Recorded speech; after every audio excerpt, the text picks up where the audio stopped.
우리 오늘 함께 살펴보길 원하는 말씀은 에베소서 2장 1절에서 7절까지의 말씀입니다.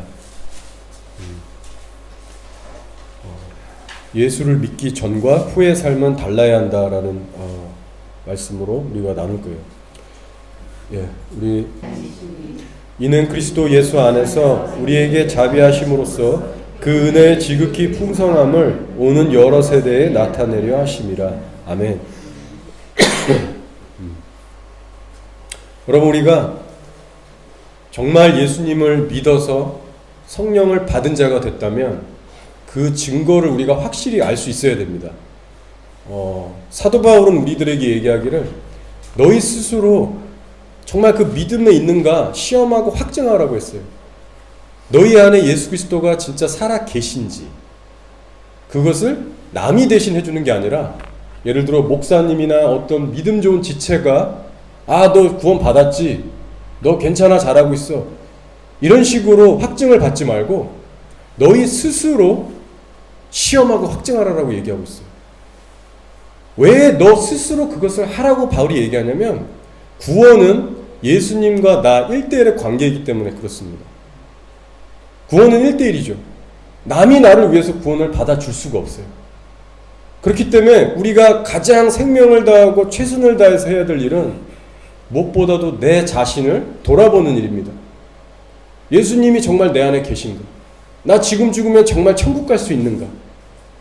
내 믿음을 수시로 꺼내보는 일이 너무나 중요하다라는 거죠. 자, 그러면 여러분은요, 예수님이 정말 여러분 안에 계신지 안 계신지, 성령님이 정말 여러분 안에 계신지 안 계신지 어떻게 확증하며 살고 계세요? 저 같은 경우는 여러 가지 경우에 성령님이 제 안에 계시는 것을 느끼는데, 그 중에 하나는 제가 죄를 지을 때입니다. 확실하게 정말 주님이 내 안에 계시는구나, 이런 거를 느낄 때는 바로 제가 죄를 지을 때예요. 물론 그 반대의 경우도 있습니다. 제가 하나님 앞에 뭔가 귀한 거를 순종했을 때, 깊은 예배에 좀 들어갔을 때면 내 안에 계신 성령께서 기뻐하시는구나, 그 감동과 평강을 주셔서 내 안에 성령님이 계시네, 이런 것을 알 때가 있어요. 근데 제 개인적인 경우를 돌아보면, 제가 뭔가를 하나님을 기쁘시게 해서 알게 해주시는 감동의 빈번수보다요, 그 횟수보다 하나님 앞에 제가 죄를 범죄했을 때 내 안에 계신 성령께서 간섭하시고 책망하시고 때론 두렵게 하시는 그 횟수가요, 훨씬 더 많다라는 겁니다. 아마 여러분도 그러실 수 있을 것 같아요. 공식은 있는 건 아닌데 제 경우엔 그렇습니다. 자, 예를 들면 제가 어떤 말을 할 때 조그만큼의 그 원망이나 미움, 정죄 이런 게 들어가 있으면 성령님께서 어쩔 때는요, 두렵게 막 몸이 떨리게 해도 바로 일을 하실 때가 있고요, 두려운 마음에 와서 마음이 심장이 콱 막힐 때가 있고요, 그런 식으로 뭔가 영적으로 사인이 제 안에서 즉각적으로 올 때가 있습니다. 그런데 제가 그 말을 했다라는 수준이 옆에 있는 사람들이 들으면 그게 뭐 죄야, 그게 무슨 뭐 원망이 그렇게 들어갔냐, 그런 거 아닌 것 같은데 너무 오버하는 거 아니야? 이렇게 얘기할 수도 있는 상황들이 있다라는 겁니다. 근데 성령께서는 우리의 중심과 동기를 살피시는 분이잖아요. 그렇기 때문에 하나님 앞에서 숨길 수가 없어요. 그래서 뭔가 말하면 딱 잘못했는데 제 안에서 성령님이 뜨끔하면서 역사를 하시면 순식간에 제가 돌아보게 되는 거예요. 내가 뭔가 지금 죄를 졌구나, 영적으로 뭔가 막힐 만한 것을 내가 했구나. 바로 회개하면서 돌아보고요, 그렇게 회개를 하게 되면 주님이 구체적으로 알려주십니다. 그리고 회개를 하고 나면 다시 또 평강으로 풀려지게 돼요. 자, 그러면서 제가 새삼스럽게 느끼는 것은 성령님이 정말 내 안에 계시는구나. 물론 죄를 깨닫고 회개하는 과정은 좀 고통스럽지만 한편으로 너무나 감사하고 기쁜 거예요. 그분이 정말 내 안에 계셔서 나의 죄를 이렇게 간섭해 주시고 이렇게 놀랍게 함께 하시는구나, 감사와 기쁨이 덩달아 올라오게 됩니다. 자, 성령님은요, 이렇게 저의 삶뿐만이 아니라 정말로 거듭난 천국 백성 여러분 모두에게 동일하게 역사하시는 분이세요. 왜냐하면 그분은 거룩한 하나님의 영이기 때문에 자기의 백성들이 특별히 잘 가고 있을 때는 아무 응답이 없을 수 있지만 특별히 죄에 대해서만큼은 정말 꼬치꼬치 간섭하시고 깨닫게 하시는 그런 거룩한 하나님이세요. 따라서 우리가 정말 스스로 나의 구원을 위해서 날마다 진지하게 따져봐야 될 것은요, 나를 천국으로 향하게 하는 그 좁은 길을 걸어가게 하시기 위해서 성령께서 실제로 나의 내적에서 심령 속에서 나에게 죄를 깨닫게 하시고 이것을 버리라고 경고하시고 간섭하시는 그 거룩한 성령님을 내가 실상에서 만나고 있냐라는 겁니다. 만약에 우리가 이런 성령님을 만나 본 적도 없고 이런 성령님에 대해서 기대감도 없고 찾지도 않는다면요, 우리는 이미 예수님의 자녀가 아닌, 하나님의 자녀가 아닌 사생아일 겁니다. 그것이 바울이 얘기하고 있는 거예요. 오늘날 교회 안에 이런 식으로 많은 사람들이 착각 속에 빠져 예배를 드리고 있습니다.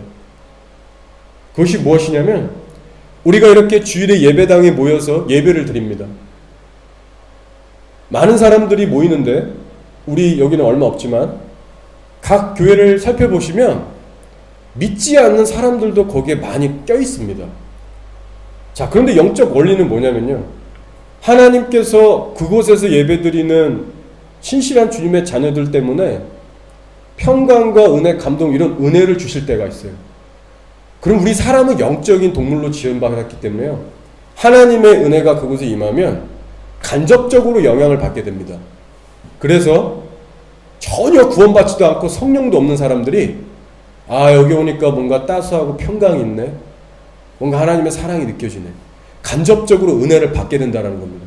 근데 무엇이 문제냐, 예수님을 입술로 고백하는 자들 가운데 실상은 하나님과 너무 멀어져서 지금 죽으면 바로 지옥 갈 수밖에 없는 그런 자들인데, 그런 감접적인 은혜를 예배당에서 누린다고 해서 자신들이 스스로 속고 있는 거예요.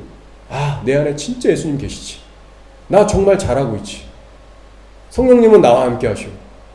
그렇게 얼마든지 착각할 수 있다는 겁니다.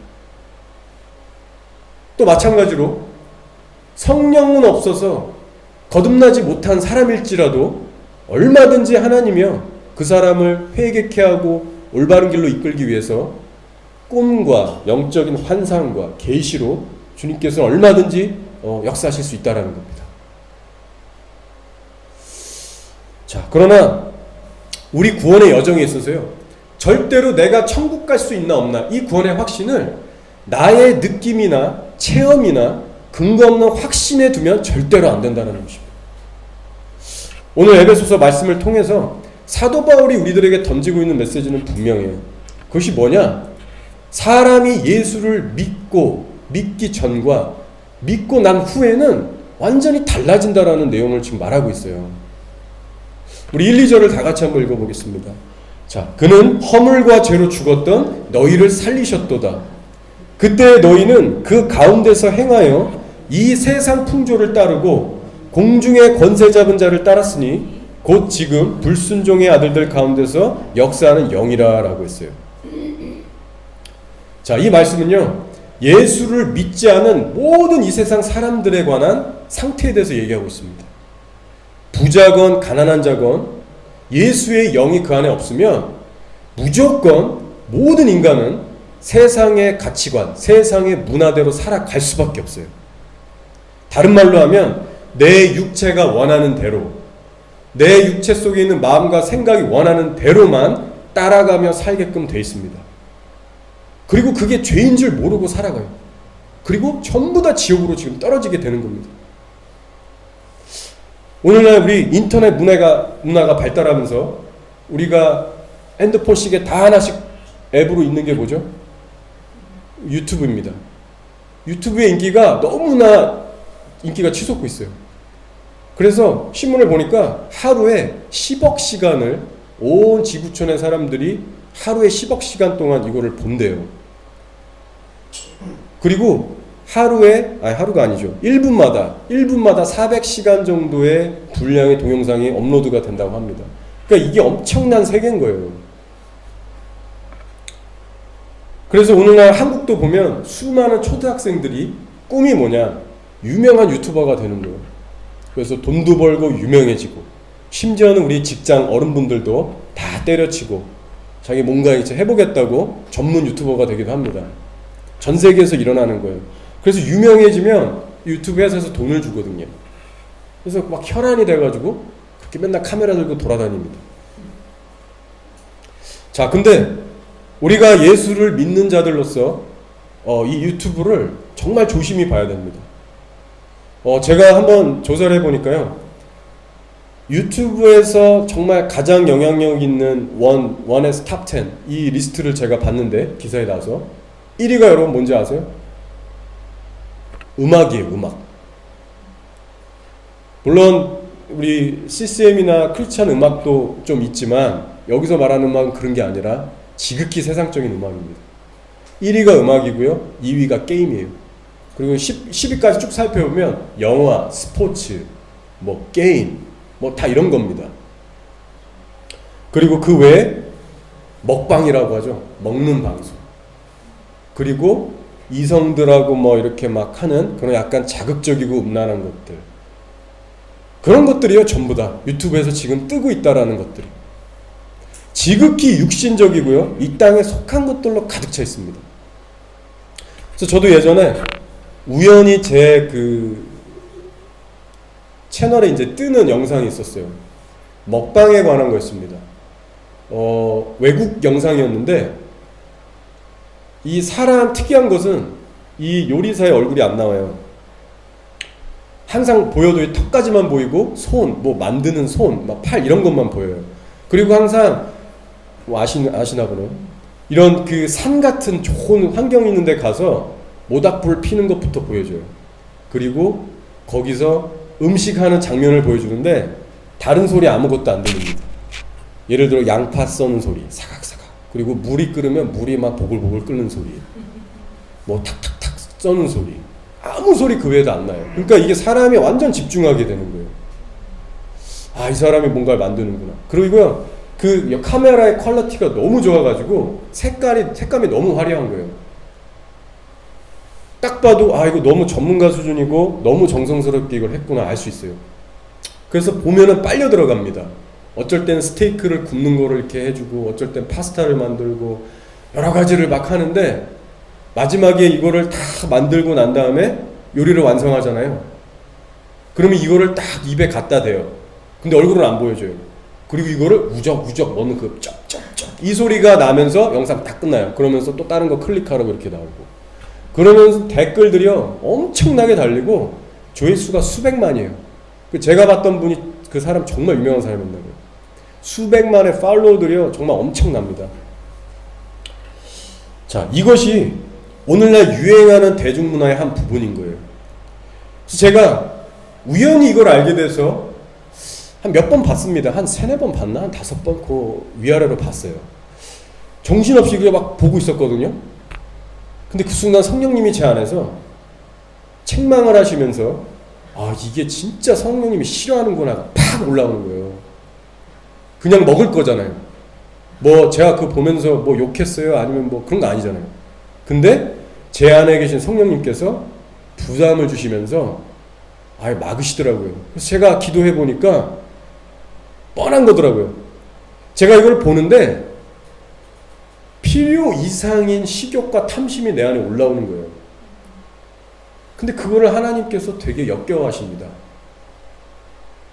그리고 그거를 보는데 너무나 화려한 색감과 막 그냥 고작 고기 하나 만드는 건데, 그거를 막 눈에 불을 켜고 제가 따라가는 거예요. 다음 영상 클릭 계속 보고. 그러는 가운데 아, 이게 안목의 정욕이구나. 그래서 이게 막 거기에 온 정신과 마음을 빼앗기는 저의 모습을 보시고 성령님이 책망을 하시더라고요. 막 기침도 나오고 막 아프고 막 그러더라고요. 제가 영적으로 또한 느낀 게 있습니다. 이거 외에 제가 필요한 인터넷 자료들이나 유튜브를 이렇게 서치할 때 항상 느끼는 건데요. 악한 영의 활동들이 이 영상 사역에 엄청나게 많습니다. 이 영상 그런 부분에요. 그래서 제가 특별히 이 먹방 이 프로그램을 보면서 영적으로 뭔가 필요 이상으로 저를 끌어당기는 걸 느낀 거예요. 그래서 이거 뭔가 중독성이 있다. 이거는 뭐 센데? 이런 느낌을 제가 갖고 밑에 댓글들을 쫙 봤거든요. 근데 거의 다 영어였어요. 영어. 근데 이 사람들이 뭐라고 댓글을 달았냐면, 이 사람들은 예수 믿지 않는 사람들일 거야 아마. 근데 뭐라고 써놨냐면, 이거 중독성 너무 강하다. 심지어는요, 음식 포르노다라고까지 표현을 하더라고요. 근데 제가 그 단어를 딱 보는데 이게 무슨 느낌인지, 이 사람이 어떤 마음으로 그렇게 얘기했는지 제가 알겠더라고요. 음식인데요, 정말 생명이 없는 음식인데 거기에 이게 홀라당 뺏기는 거예요. 자, 그래서 많은 사람들을 사로잡는 그런 영상들, 많은 사람 추종자를 만드는 그런 것들일수록 배후에는 악한 영의 활동이 반드시 있고요. 이 부분에 대해서 하나님께서도 저에게 예전부터 틈틈이 경고들을 사실 주셨습니다. 그리고 이 부분에 있어서 오늘 우리 사도 바울이 얘기하고 있습니다. 사실 세상 풍조를 육신들은 다 따라가게 돼 있는데 그 배후에는 누가 있느냐? 공중권세 잡은 악한 영이 있다라고 얘기하고 있어요.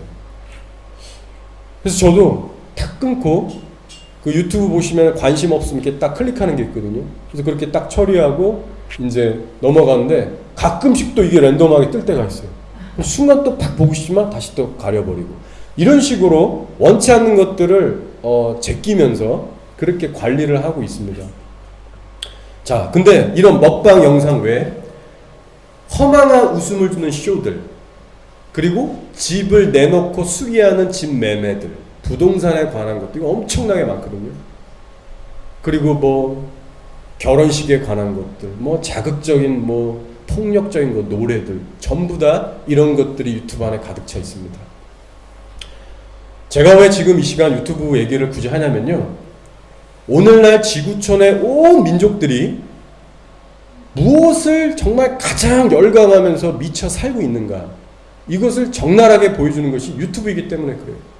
그리고 예수님께서 이 마지막 시대에 정말 사람들이 어떤 거에 미쳐 살지에 대해서 이미 예전에 예언의 말씀을 주셨습니다. 놀라운 건요, 그대로 지금 돼가고 있다는 거예요. 노아의 때나 롯의 때와 같을 거라고 하나님께서 말씀하셨어요. 사람들이 먹고 마시고 시집가고 장가가고 집을 사고 팔고 심는 것만 한 것이다. 물론 그런 것들은 귀하고 해야 합니다. 근데 문제는 그것만 하는 게 문제가 되는 거예요. 그래서 과학은 예전에 비해서 훨씬 발달했지만 인간들이 하고 있는 것은 너무나도 지금 똑같이 하고 있는 거예요.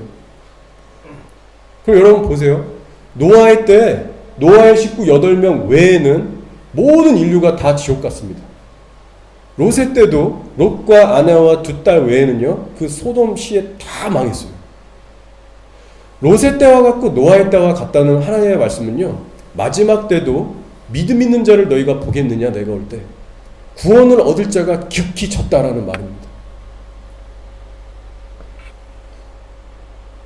심각한 문제는요, 나의 자아를 죽이는 이 십자가의 도가 우리 교회 공동체와 우리 각 가정 안에 무너져 있으면 이런 세상의 풍조를 막을 길이 도저히 없다라는 겁니다.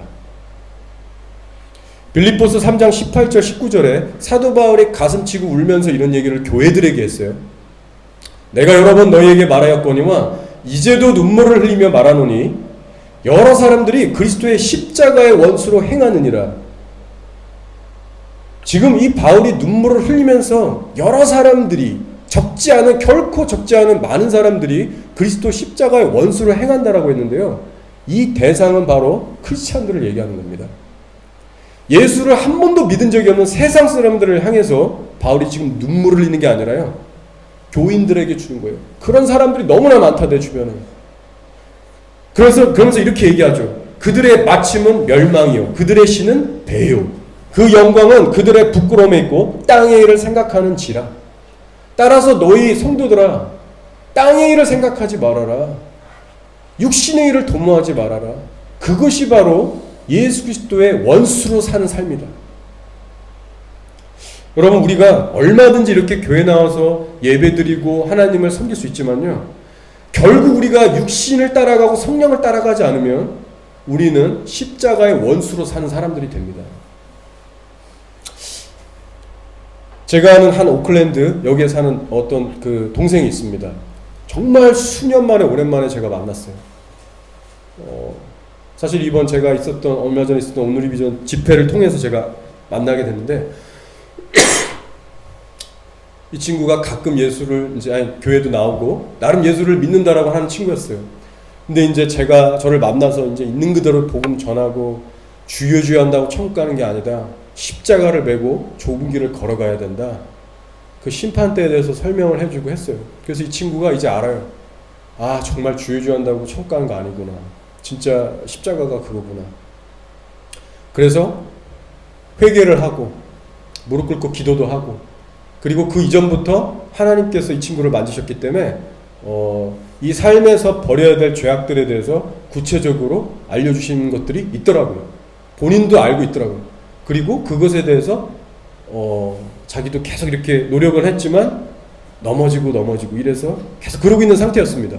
그래서 저를 만나서 다시 한번 이제 힘을 얻고 이제 그렇게 살아보려고 이제 얘기를 한 거예요. 제가 너 정말 생각 잘했다. 내가 기도하고 밀어줄게. 이러면서 이제 따로 만나서 밥도 먹고 뭐 이렇게 했는데 며칠 뒤에 전화가 온 거예요. 근데 자기 또 넘어졌다고. 그렇게 하기로 한 거를 지금 못 하고 있다고. 그래서 어떻게 해야 되냐고 너무 이제 또 진지하고 심각하게 된 거예요. 그래서 제가 다시 또 얘기해 줬죠. 너 생명 걸고 믿어야 된다. 네 자아 십자가에 못 박고 예수는 생명을 버리고 따라갈 수 있어야 된다. 정말로 최선을 다해서 모든 것을 다 버리고 너 이거 찾아야 된다. 그렇지 않으면 너 이거 벗어날 수 없다. 그리고 포기하지 말고 다시 일어나라. 하나님 그거 원하신다. 그래서 위로해주고 예수님 말씀 이렇게 나누고 그렇게 다시 또 세워줬습니다. 근데 이게 결단만으로 안 되는 거예요. 그러니까 이게 우리 주변을 살펴보면 정말 안타까운 지체들이 많습니다.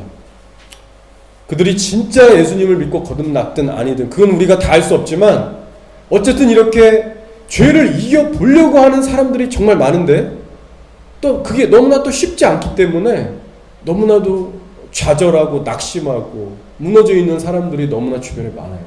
그리고 한편으로는 그렇게 시도조차 하지 않는, 하나님을 눈꼽만큼도 두려워하지 않은 채 교회만 왔다 갔다 하고 만족하는 이런 사람들은 훨씬 더 많습니다.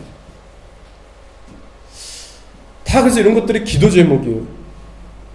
따라서 여러분, 이런 시대 속에서 처절하게 교회가 죄에 무너지고 세상 풍조에 어쩔 줄을 몰라서 영향받고 있는 이 시대 속에서 우리들은 뭐를 해야 되겠습니까? 저와 여러분이 매일같이 부흥을 위해서 기도하고 정말 영혼들의 추수를 위해서 기도하고 섬기는데 우리들이 가장 먼저 해야 될 일이 뭘까요? 제가 믿기로는요, 바로 우리가 가장 주력해서 해야 될 일은 우리부터 죄와 싸워서 승리하는 삶을 살아내는 겁니다. 부흥을 외치고 나라의 회복을 위해서 기도하는 자들이 가장 먼저 해야 될 일이 그 일이에요. 내가 승리해서 물론 넘어질 때 있지만 그 삶을 추구하고 열매를 맺어가는 가운데 무너진 자들을 일으키고 세워줄 수 있는 그릇들이 되어야 됩니다. 여러분, 오늘 바울이 이 에베소서 말씀을 통해서 전하고 있는 진짜 복음의 메시지가 있어요. 우리 3절을 다 같이 한번 볼게요. 전에는 우리도 다 그 가운데서 우리 육체의 욕심을 따라 지내며 육체와 마음에 원하는 것을 하여 다른 이들과 같이 본질상 진노의 자녀였더니 라고 하고 있어요. 예수를 믿지 않았을 때는 그 전에 육체가 원하는 것, 내 수시로 변하는 마음과 생각대로 살았어요. 그 길이 끝이 지옥인지도 모르고 그렇게 살았어요. 자, 근데 바울이 지금 이것을 과거형으로 얘기하고 있습니다. 그 말의 의미는 뭐예요? 단순합니다. 이제는 그렇게 살지 말아라요. 더 이상 육신의 정욕과 뜻과 생각대로 살지 말아라. 저 여러분이 입고 있는 이 육체, 사망의 몸 있잖아요. 이 사망의 몸은요, 여기 성경에서 얘기하는 세상의 풍조, 문화, 가치관을 지극히 사랑하고 쫓아가는 존재입니다. 이 사망의 몸을 지금 여러분과 제가 다 입고 여기 앉아 있는 거예요. 이 사망의 몸은요, 우리가 예수님 앞에 죽어 서는 날까지 우리를 계속해서 괴롭힙니다. 하나님의 말씀을 알아도 순종하지 못하게 방해하고요, 좀만 힘든 얘기 들으면 쓴뿌리가 올라오게 하고요. 기도를 하기 싫어하고 온갖 세상의 것에 기쁨으로 반응하는 존재들이에요. 자, 그렇기 때문에 예수님을 우리가 아무리 믿고 거듭나도요, 이런 육신의 죄성은요, 주님께서 걷어가지 않으세요. 여러분 아시잖아요. 우리 거듭났지만 수도 없이 나를 사망의 몸으로 법으로 이끌고 가잖아요. 그래서 바울도 탄식했거든요. 그래서 하나님의 손에 한때 귀하게 쓰임받았던 사역자 종들도 처음에는 잘 갔다가 명성이 생기지고 많은 사람들이 따르고 돈이 생기고 그럴 때 수도 없이 넘어지고 하나님의 영광을 가로채고 그렇게 죄 가운데 뒹굴다가 버림받는 종들이 한두 명이 아닙니다. 사역자뿐만이 아니에요. 꼭 사역자의 길을 걸어가지 않는 여러분도 얼마든지 성령으로 시작했다 육체로 마칠 수 있습니다. 그래서 사도 바울이 계속 성경 속에서 서신서마다 얘기하는 것은 땅의 지체를 죽여라, 성령으로 육의 행실을 죽여라, 그리하여야 살리라라고 얘기하고 있는 겁니다. 그러니 여러분, 우리가 정말 성령을 모시고 살아있는 자라면 우리가 일주일 동안 하루하루 살아갈 때 얼마나 치열한 순종의 싸움들이 있겠냐는 거예요. 여러분 정말 그렇게 치열하게 싸우다 이 자리에 오셨어요? 우리가 정말 이 치열한 순종 가운데 이 사망의 법에 매인 이 사망의 몸을 정말 십자가에 죽는 그 신앙생활을 했다면 우리가 야 너 기도해라, 너 좀 감사해라, 너 말씀 좀 봐라, 이런 얘기 굳이 서로 할 필요가 없습니다. 사실. 왜냐하면 그 심각성과 치열함을 내가 알기 때문에, 그렇게 살다 왔기 때문에 내가 기도하지 말라 그래도 하게 되는 거예요. 정말로 맨날 내가 죄만 쌓여지고 내 안에 있는 짜증과 원망과 음란함과 이 더러운 것들이 나도 모르게 계속 막 급증하는데 금식하지 말라고 해도 하게 되는 거예요. 정말 우리가 살아있다면 그렇게 할 수밖에 없습니다. 가슴 치며 탄식하면서 하나님 앞에 기도하고, 내가 정말 지금 이 말씀들은 이렇게 많이 하는데 정작 내가 삶 속에서 이렇게도 순종할 수 없구나, 탄식하며 하나님 앞에 울 수밖에 없다라는 거죠.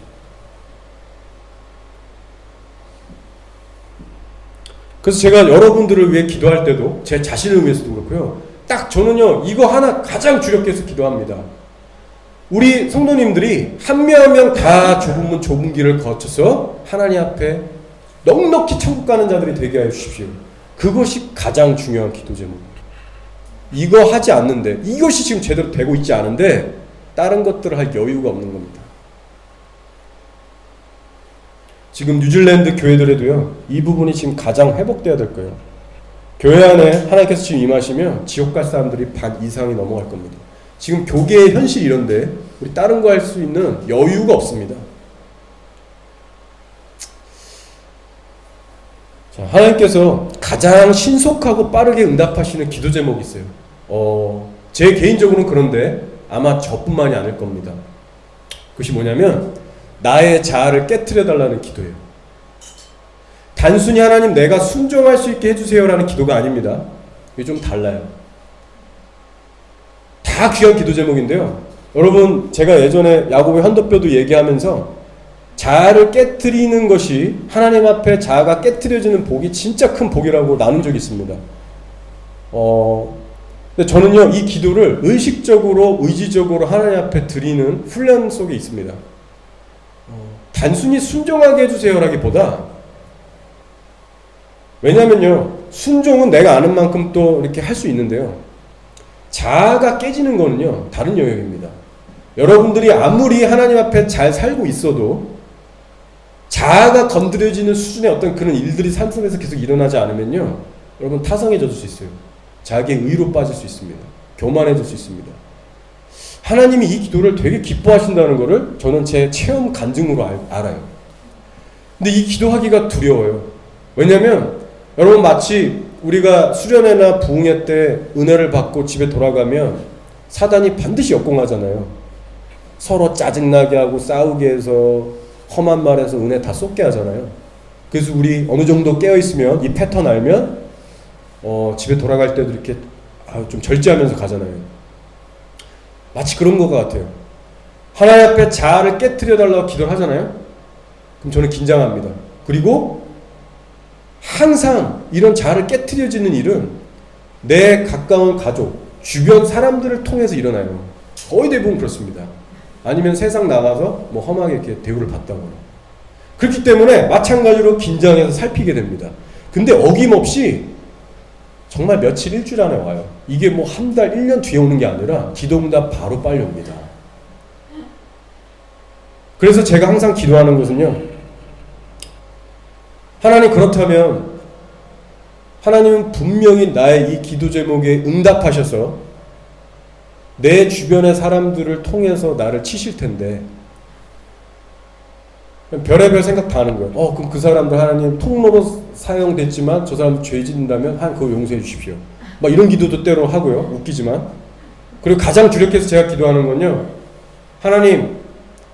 하나님께서 주변 사람들을 통해서 제 자아를 꼬집고 이걸 쑤실 때 이것이 하나님으로부터 손길임을 내가 인식하게 해주시고 그 사람들을 더 긍휼히 여기고 축복할 수 있는 그 마음을 잃지 않게 해달라고, 그 기도를 항상 세트로 같이 합니다. 왜냐면 이것이 너무 중요하거든요. 이 기도를 계속 쌓는 거예요. 근데 기가 막히게 오는 거예요. 두렵게 진짜. 왜냐면 짜증날 일, 원망스러운 일 막 계속 생깁니다. 진짜 하루같이. 근데 이게 그럴 수밖에 없는 게요, 자아를 깨트려 달라고 기도한다는 의미는 내가 평소에 수용할 수 있는 범위 이상으로 날 깨트려 달라는 얘기예요. 그러니까 이게 원망으로 안 느껴지면 깨지는 게 아닙니다. 그러니까 남들은 괜찮아 보여도 제 스스로 느끼기에는 억울하고 짜증나고 마음 상할 일들이 있는 거예요. 주님이 그 수준을 아시니까. 근데 계속 기도를 이렇게 쌓다 보니까 하나님께서 그런 일들이 현장에서 벌어질 때 그 사람들을 향한 긍휼함을 지켜주시더라고요. 물론 쉽지만은 않습니다. 어려워요. 막 확 이거 의지적으로 제가 또 주님 붙들고 안 하면 확 해버릴 수 있는 그런 게 얼마든지 있습니다. 근데 제가 분명하게 경험하는 것들은 그 안에서 이게 바로 기도 응답이구나, 성령님이 지금 이거 허락하신 거구나, 그 인식이 오는 게 은혜고요. 그리고 그 안에서 이길 수 있는, 넉넉한 이길 수 있는 은혜들을 공급해 주시더라는 거예요. 그리고 감사가 일어나고 기쁨이 오히려 일어나게 하십니다. 그래서 그 순간에도 약간은 두렵고 부대끼지만 하나님 계속 깨주세요. 계속 깨주세요. 계속 겸손히 주님 앞에 있기 원합니다. 이 기도가 계속 나오는 거예요. 그러면서 제가 든 생각이 있습니다. 그래, 어쩌면 천국 하나님의 보좌 앞에 가장 많이 올라가지 않는 기도 중에 하나가 바로 이걸 것이다. 내 자아를 깨트려 주십시오. 반대로 하나님께서 너무나 이 땅의 교회들에게 듣고자 하는 기도가 또한 이거겠구나. 내 자아를 깨트려 주십시오. 얼마나 하나님 기뻐하시면 이렇게 하실까. 그래서 제가 참 신기하다 이런 생각들을 맨날 하고 있었는데, 어느 날 저기 임진영 목사라고 길튼교회 있어요. 그 마가다락방 박병 목사님 밑에 있다 개척하신 분인데, 그 목사님 설교를 우연히 딱 듣게 되는데 똑같은 말을 하는 거예요.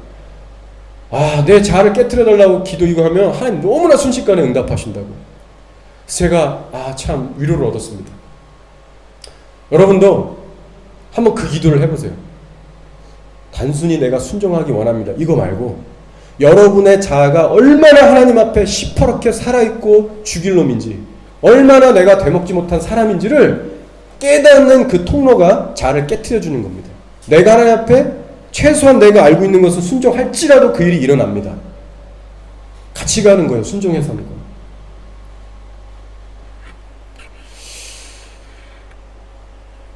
그렇게 제가 기도를 할 때 인간적으로 보면 그저 늘 지나치는 식사 자리에서의 대화이고요, 가족 간에 지나가는 대화고 삶의 현장인데요, 하나님의 놀라운 기도의 응답과 손길을 보는 현장으로 바뀌게 됩니다.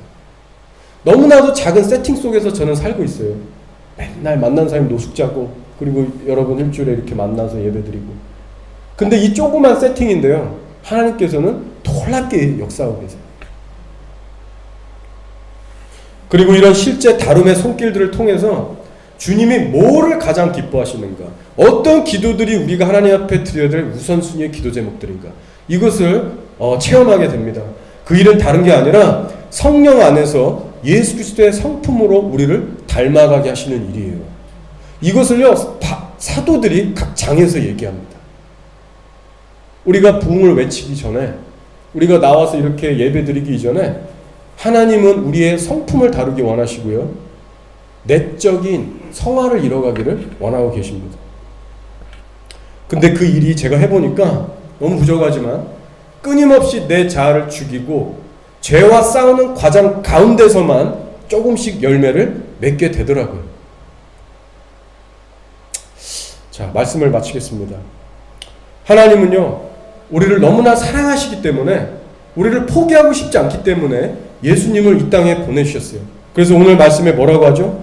긍휼이 풍성하신 하나님이 우리를 사랑하신 그 큰 사랑을 인하여 허물로 죽은 우리를 그리스도와 함께 살리셨고, 또 함께 일으키사 그리스도 예수 안에서 함께 하늘에 앉히시니, 이는 그리스도 예수 안에서 우리에게 자비하심으로써 그 은혜의 지극히 풍성함을 오는 여러 세대에 나타내려 하심이라 라고 했습니다. 하나님의 큰 사랑으로 인해서 허물과 죄로 죽은 우리들을 일으키셨는데 그리스도와 함께 일으키셨대요. 그리스도와 함께 살리셨대요. 이 말의 의미는요, 예수님의 죽음을 내가 먼 발치에서 믿고 바라보고 인정하는 게 구원받는 성도가 아니라 내 옛 자아가 예수님과 함께 죽고 부활했다는 의미입니다. 함께 죽고 함께 사는 거예요. 자, 그렇다면 우리가 해야 할 일은 이제 무엇입니까? 바로 계속해서 그 거룩한 성령 안에 거하는 거예요. 성령님만 따라가는 거예요. 그 열매를 맺는 사람이 되는 거예요. 이것이 하나님의 우리를 향한 부르심입니다. 그래서 이 부르심 가운데 순종하는 자들을 통해서 하나님의 지극히 풍성한 은혜를 오는 여러 세대에 알리길 원하시는 거예요. 따라서 여러분, 우리 앞으로 한 주간 살아가실 때 예수님이 정말 뭐를 기뻐하실까?